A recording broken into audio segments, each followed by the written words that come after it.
માંગ એમ છે કે જે ખલાસીનો 1,92,000 આપે છે એ કોઈને મંજૂર નથી. ભંડારીનો 31,92,000 આપે એ મંજૂર નથી. દોઢિયાનો 1.5 લાખ રૂપિયો બાનું આપે છે એ કોઈને મંજૂર નથી. માછીમારોના હક અધિકારની લડાઈ દાંડી ગામે સભા યોજાઈ. આજ રોજ જૂના તાલુકાના દરિયા કિનારે આવેલા બંદરો સૈયદ રાજપરા, નવા બંદર, ખડા, સેંજલિયા, સીમર, કાળાપણ, ખાણ વગેરે ગામોમાંથી દરિયાઈ સમુદ્રમાં માછીમારી કરવા જતા બોટના ખલાસીઓ ટંડેલ મોટી સંખ્યામાં ઉપસ્થિત રહ્યા હતા.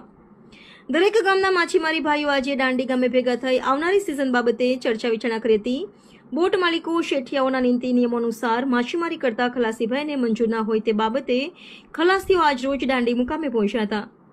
8 મહિનાની સિઝનનો પગાર અને બાકીના તહેવારોની રજાઓ બાબતે માછીમારી કરતા ખલાસીભાઈ આજે બોટ માલિકો શેઠિયાની સામે નારાજગી વ્યક્ત કરી હતી. ગરીબ મજૂર માણસના હક અધિકારની લડાઈ. સામાન્ય માણસ દરિયાની અંદર માછીમારી કરી પોતાના પરિવારનું ગુજરાન ચલાવે છે, ત્યારે આવી મોંઘવારીમાં જીવના જોખમે દરિયાનો ધંધો માછીમાર ભાઈઓને કરવો પડે છે.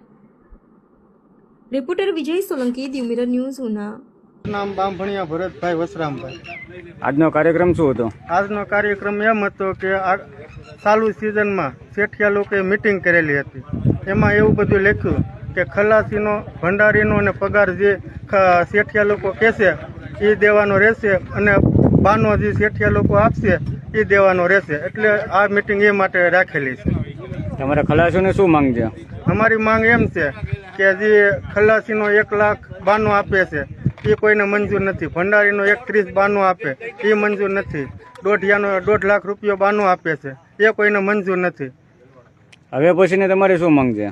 હવે પછીની એવી માંગ છે કે આ સિઝનમાં કઈ અકસ્માત થાય ખલાસીને કે કોઈ પણ એની 60 દોઢિયો અને દોઢિયાને અડધો ખર્ચો દેવાનો, તો એ કોઈને મંજૂર નથી. કોને મંજૂર નથી? 60 દોઢિયા અને દોઢિયાને. બરાબર છે. હવે પછીનું બધાનું આયોજન શું છે ખલાસીનું? આયોજન એવું છે કે જે પહેલાના નિયમ હાલે છે શેઠિયા લોકોના એ અમને મંજૂર છે. અને માનો કે તહેવારમાં જે અમુક તહેવાર કાપી નાખે છે એ અમને મળવા જોઈએ. બીજું કે આ 7મ 8મ કરીને બધીને જવાનો બધી નિર્ણય રાખ્યો છે.